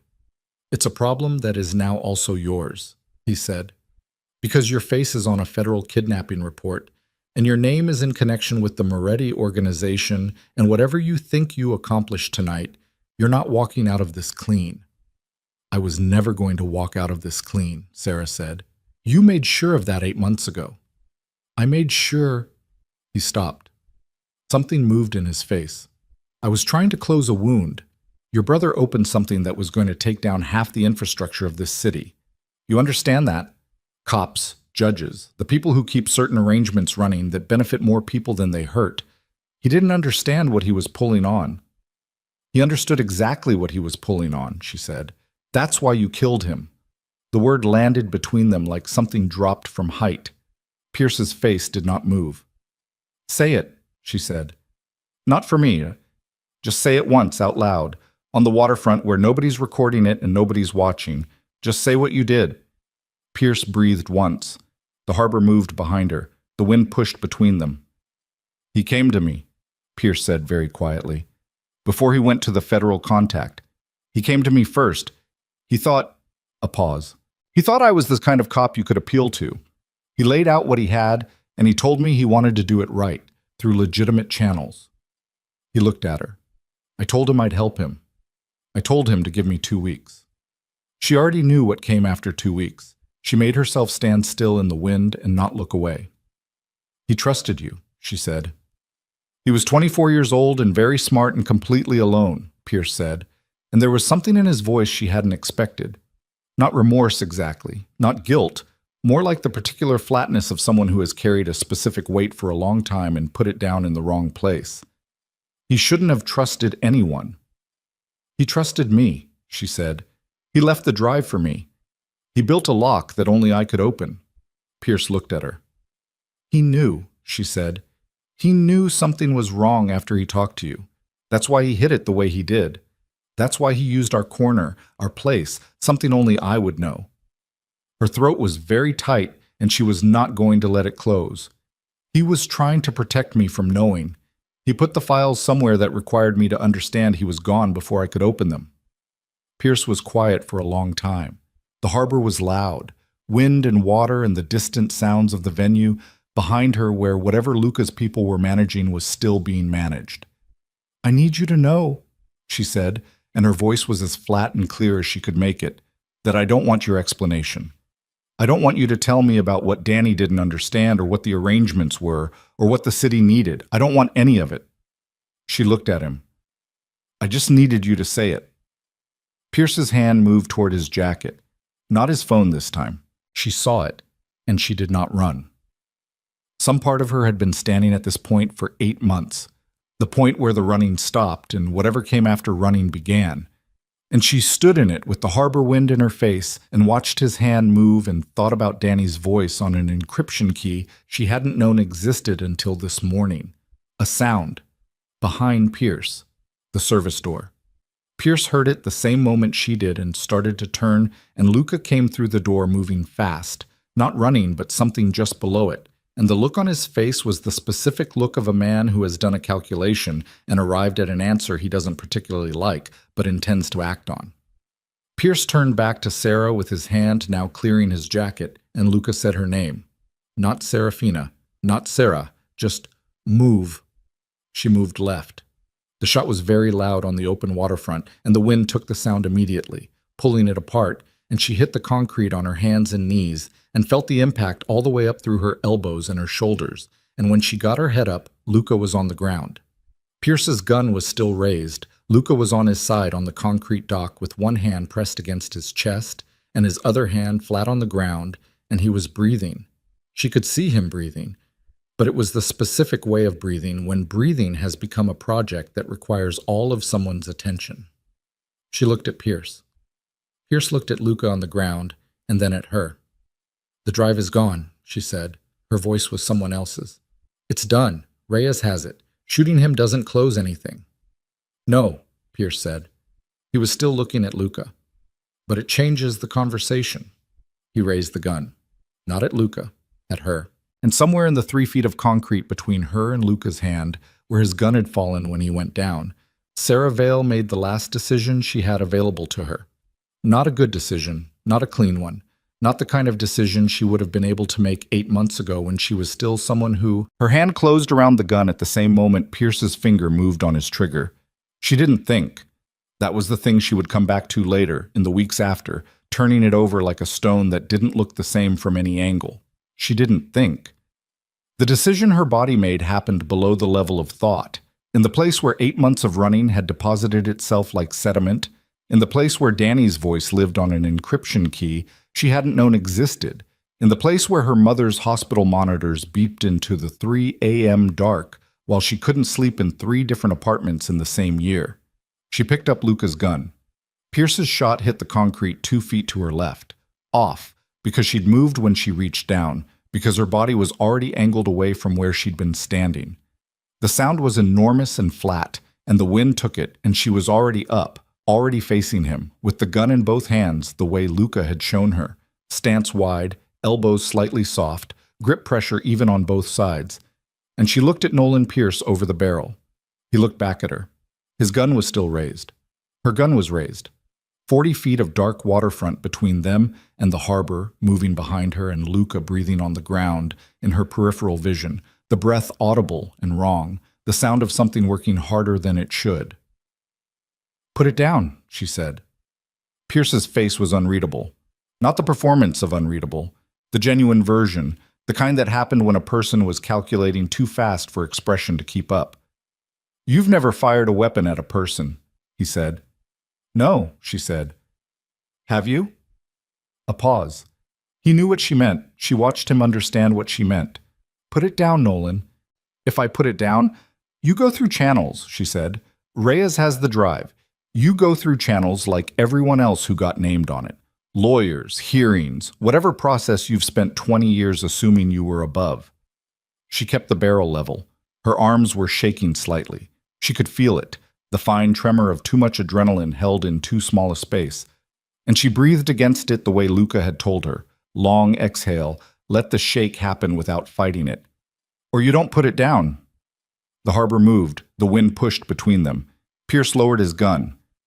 Not all the way, not immediately. It came down in increments, the way a man lets go of something he's been holding for a long time, each inch requiring its own separate decision. When the muzzle was pointing at the concrete, he looked at her with something she hadn't expected. Not anger, not calculation, exhaustion, real, bottomless exhaustion, the kind she recognized because she'd been wearing it herself for 8 months. "He came to me," Pierce said again.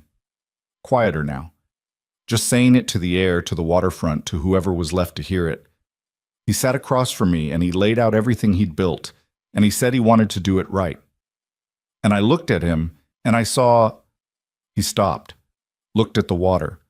"I saw 20 years of something I'd built, coming apart in the hands of a 24-year-old kid who thought right meant something absolute." "It does," she said. "No," Pierce said. "It doesn't. It never did. That's what he didn't understand."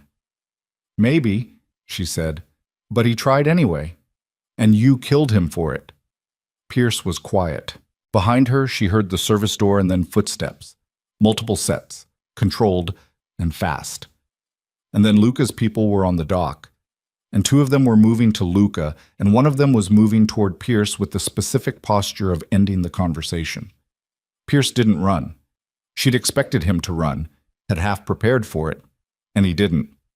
He stood on the waterfront with his gun at his side and his shoulders down, and he let Luca's man reach him and take the weapon, and he put his hands up with the mechanical compliance of someone who has run out of next moves. She kept her gun raised for 3 more seconds. Then she lowered it. Her arms were shaking openly now, and she let them. Her knees wanted to go, and she didn't let them. She turned to Luca. He was sitting up, or being held sitting up, 1 of his people behind him, the other applying pressure to his chest with the practiced efficiency of someone who had done this before. Luca's face was gray in the dock lighting. His jaw was set. He was conscious and looking at her, and the look on his face was the same contained attention he'd been giving her since the laundromat corridor, which was either tremendously reassuring or the most frightening thing on the dock. She couldn't decide which. "How bad?" she said to the man applying pressure. "Through and through," he said. "Right side. Missed the lung." He looked up at her briefly.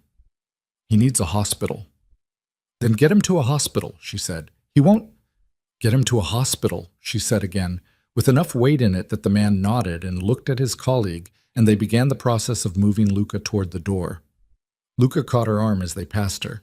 His grip was weaker than she expected, and she didn't say anything about that. He looked at her from a distance of 8 inches with the harbor wind between them. "The prosecutor," he said. His voice was strained at the edges, but the center of it held. "Reyes has the drive," she said. "It's done." He nodded once. His grip released. She stood on the dock and watched them take him through the service door, and then she was alone with Pierce and 2 of Luca's people, and the harbor, and the wind, and the sound of something that might have been sirens 3 blocks north getting louder. She looked at Pierce. He was looking at the water. "Who else knew?" she said. "About Danny. Who else gave the order?" "Carver," he said. "Me." He paused. "One other. A commissioner who retired 14 months ago. He's the one who identified your brother as the primary thread." "Is his name on the drive?" "Yes." She nodded. She had nothing else to say to Nolan Pierce. She had said everything she came to say, and some of it she hadn't planned to say, and all of it had cost her something she was going to have to figure out the price of later when she wasn't standing on a concrete dock in a dress that didn't fit with borrowed shoes and a gun she was still holding.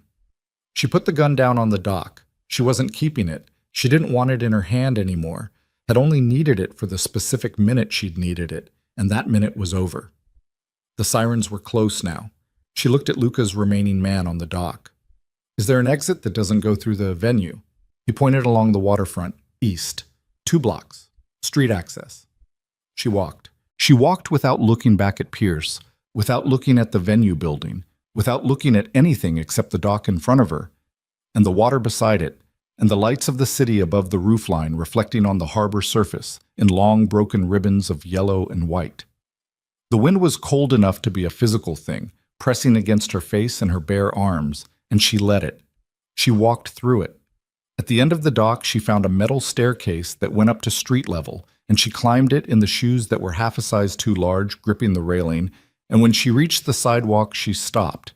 She was standing on a street she didn't know. Normal city noise, a bodega with its lights on across the intersection, a cab going past, someone's music from a window above. She stood there for a full minute. Then she took out the clutch. Still in her hand, she'd been holding it this entire time without realizing, and opened it and looked inside at the empty space where the drive had been, and she closed it again, and she breathed. She walked to the bodega and bought a bottle of water and a chocolate bar she'd eaten half of before she'd realized she was eating it. The man behind the counter didn't look at her twice. She was just a woman in a black dress buying water at 9 p.m. on the waterfront. The city was full of them. She stood outside the bodega and drank the water and watched the street and tried to locate herself inside the sequence of the last 36 hours, the way you try to locate yourself on a map, when you've been moving fast and haven't been checking your position. She was alive. Her mother was alive and in a facility Pierce couldn't reach.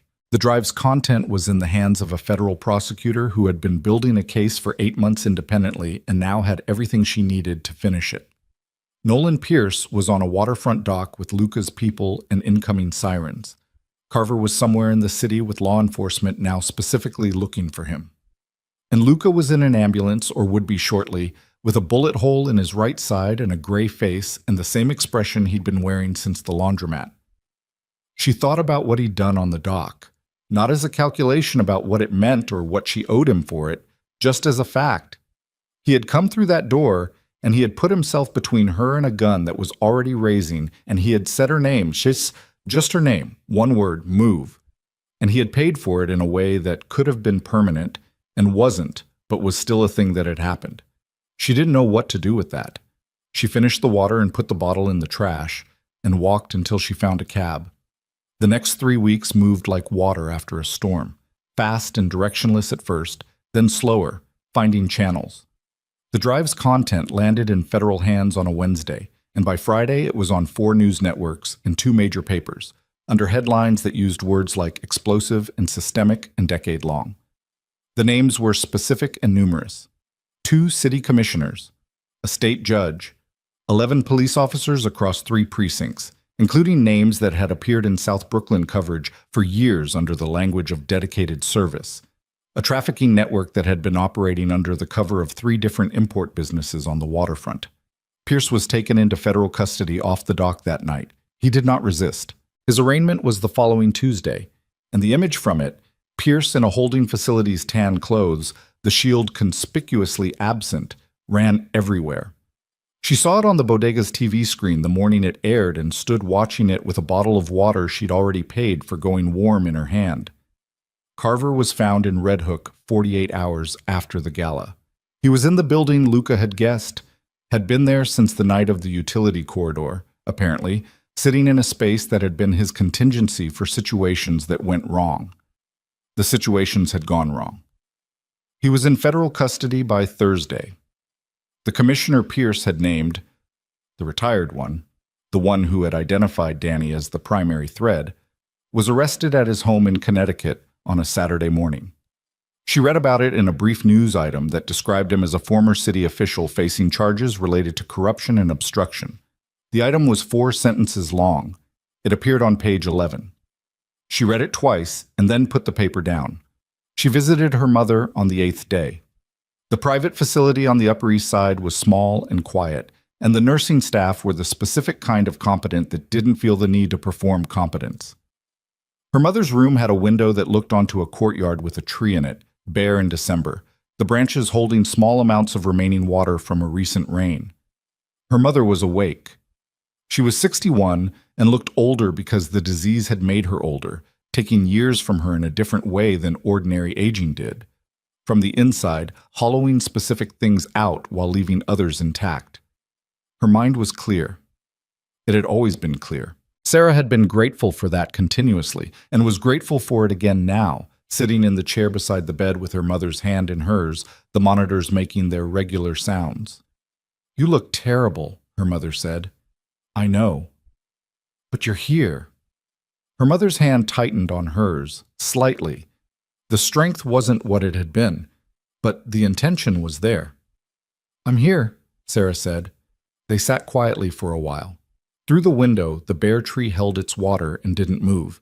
Sarah thought about saying things, explanations, the sequence of events, what had happened and what it had cost, and then didn't say any of it. Her mother had enough to carry. Some things could wait.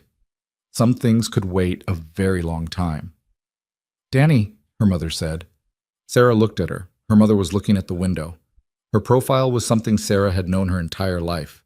Every angle of it, the particular way she held her jaw when she was being careful about something, the way her eyes went when she was holding something she wasn't ready to put down.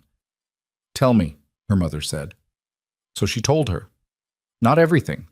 Not the drive or the gala or the gun on the concrete dock. She told her what mattered, which was the shape of it. That Danny had tried to do something difficult and important, and he had done it carefully and alone, and something had gone wrong. That the people responsible were no longer outside the reach of consequence. That he had, in the end, built something that worked. Built a door that held for 3 years and opened for exactly the person he'd intended. She told her about Lennox and Ninth, their corner, the place they went when they got separated.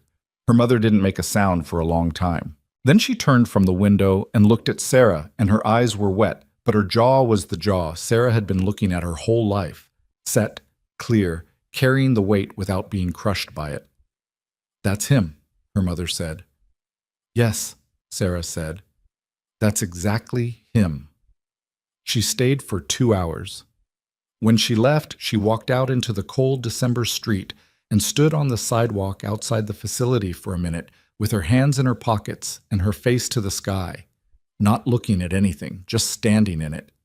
The city moved around her, a bus, 2 cabs, someone walking fast with their phone out, and she stood in the middle of it and breathed. She went to see Luca on the 14th day. It had taken her that long to decide to go, not because of what she felt about him. She hadn't sorted that out and wasn't going to pretend she had, but because of what a visit meant in the context of everything that had preceded it, whether going meant something she wasn't ready for it to mean. Whether or not going meant something worse. She went because he had taken a bullet on a waterfront dock, and the version of herself that didn't go acknowledge that was not a version she was interested in being. The safe house was not what she expected. She'd expected something like the penthouse, position, sightlines, the architecture of control. Instead, it was a house on the waterfront in a part of the city that was neither fashionable nor dangerous, just residential, the kind of block where people had lived a long time and intended to keep living. The house was 3 stories and narrow and had a view of the water from its upper windows that she could see when she was walked to the door by a man she didn't recognize, who had the posture of Luca's people, but less of the edge, like someone who'd been told to be less visually alarming for the current assignment. Luca was in a room on the 2nd floor. He was sitting in a chair by the window, not in bed, which told her the through and through had been survivable enough to make bed feel optional by day 14. He was wearing dark clothes that weren't a suit, the first time she'd seen him in something that wasn't armor, functional, or literal. He had lost some weight in his face. The gray at his temples looked more pronounced. The controlled stillness was still there, but there was something else alongside it now, something she hadn't seen before, a kind of quiet that was different from his operational quiet, less managed, more actual.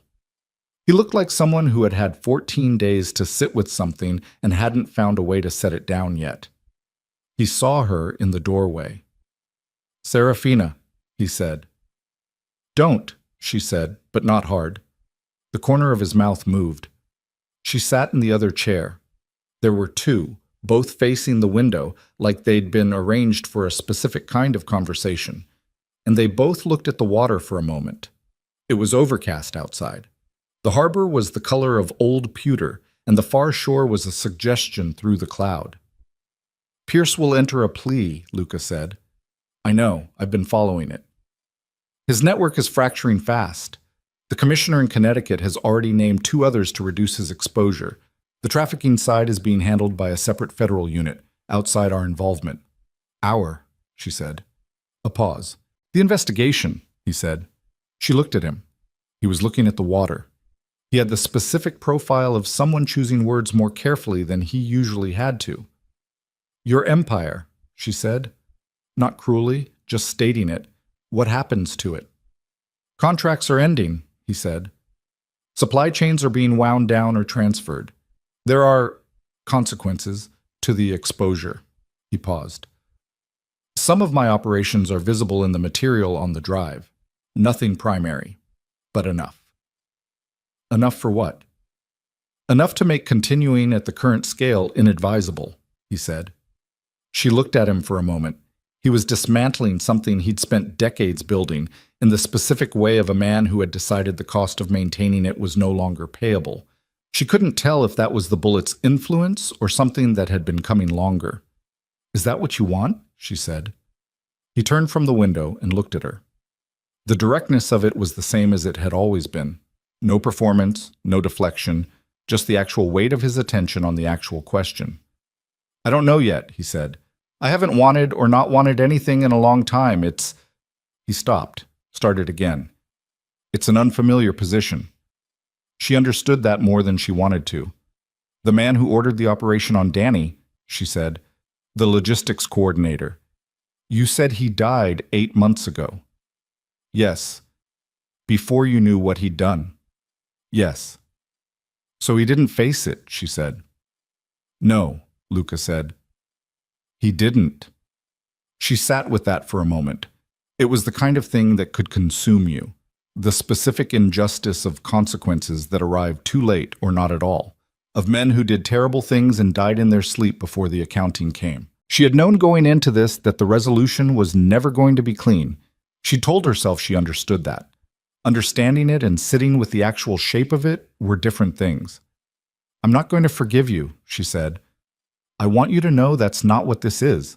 You being here, me coming, it's not that." "I know," he said. "Your organization is responsible for what happened to Danny, The chain of command that made him disposable ran through your building even if your signature wasn't on it.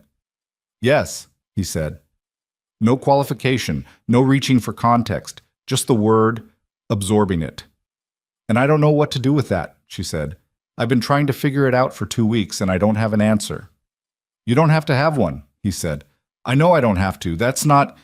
She stopped, looked at the water. He left that drive for me to find. He built a lock using our corner, our place, the thing we went back to when we got separated. He was trying to give me a way to finish it. She paused. I finished it. With your help, partly. With the help of a federal prosecutor who doesn't know your name yet but will. With the help of whatever this was. She gestured between them. The room, the 14 days, the whole improbable sequence beginning with a wrong number at 2 a.m. With your own capability, Luca said. Primarily. She looked at him. You picked up the drive 3 years ago, and you carried it, he said. You didn't know what was on it. You didn't know if it mattered. You carried it because it was Danny's, and you weren't ready to put it down. He held her gaze. That's not my help. That's you. She breathed once, slowly. He called the wrong number, she said. He called the wrong number, Luca agreed. And you listened to the voicemail 3 times. Yes. Why did you answer, she said. Specifically. It was a wrong number. You could have deleted it. He turned back to the window. Outside the harbor was the same pewter gray barely moving. A boat was crossing it at a distance, slow and purposeful. You sounded like someone who was still trying, he said. After everything. He paused. Most people stop. I've watched enough people to know what stopping sounds like. You sounded like someone who had every reason to stop and was still on the phone at 2 a.m. trying to reach someone who could help. She was quiet. I've been building things since I was 17, he said. Things that kept me positioned and insulated and sufficiently removed from having to... Another pause, long enough that she understood he was working against something in himself to say it. From having to be a person who could be reached. That's a specific kind of protection. It costs something. Yes, she said, it does. They sat there for a while longer. The boat crossed the harbor and disappeared behind the gray. The cloud was moving but slowly, the light behind it flat and diffuse and not promising sun. Eventually she stood. He looked up. She stood in the room for a moment with her coat in her hands and the drive gone and the gala behind her and Danny's voice on an encryption key that had been opened and would not be closed again. And she looked at Luca Moretti in a chair by the window without his empire, and with a bandaged bullet wound in his right side, and the gray at his temples, and the same eyes that had been reading her since a corridor in the Mercer laundromat on 9th Street. If you could go back, he said quietly. The voicemail. That night. He held her gaze. Would you still make the call? She looked at him for a long time. She thought about the laundromat, the rain, her hand shaking on a phone with a cracked screen, calling a number she couldn't stop calling. She thought about the wrong number being right in every way that mattered. She thought about Danny and Lennox and 9th and the drive and the video and Reyes and Pierce's face on a waterfront dock in the moment before he lowered the gun. She thought about what she'd been before that night and what she was standing in now and the specific difference between the two, which was not clean and was not simple and was not anything she would have chosen if she'd been given the option to choose. But she had become, through the worst sequence of events in her life, someone who could stand on a concrete dock and not run. That was not nothing. That was in fact the only thing she'd wanted since she was a woman. In a gray sweater too big for her with her sleeves pulled down, and a city that felt made of walls. Yes, she said. Not because it had been worth it. She wasn't going to claim that. Not because the outcome justified the cost. Because the voicemail hadn't saved her. It had woken her up. And sleeping had not been keeping her safe. It had just been keeping her quiet. She put on her coat. Take care of yourself, she said. Not warmly, honestly. You as well, he said. She went down the stairs and out the narrow front door into the December street, and she walked east toward the water. Not because she was going anywhere specific, but because the water was there and it was real and moving, and she wanted to be near something that moved without being chased. She reached the waterfront and stood at the railing and looked out at the harbor, the pewter gray of it, the distance of the far shore. The boats moving across it on their own business, unhurried, with destinations she didn't know and didn't need to. She stood there until the cold became something she noticed and had to decide about. Then she turned away from the water. She put her hands in her coat pockets and she walked into the city. Not running, not hiding, not looking over her shoulder with the specific calculation she'd been making for 8 months. Just walking, taking up space. Present in the particular way of a person who has stopped waiting for the next thing to fall. The city moved around her the way it always had. Indifferent, loud, full of its own momentum. And she moved through it differently than she had when she was someone who drifted. She walked north.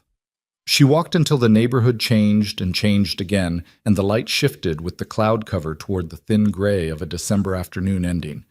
And she was just a woman walking in a city that didn't know her name, which was the closest thing to free she had ever felt. Behind her, the harbor held its color until the light was gone. And Luca Moretti sat by a window and watched the water and did not reach for his phone. And in a federal building 40 blocks north, a prosecutor named Reyes opened a file on her desk that was going to take 18 months to work through and sat down to begin. And the city breathed, and nothing that had been broken was fixed. And both of them were still standing. That was enough. That was, for now, exactly enough.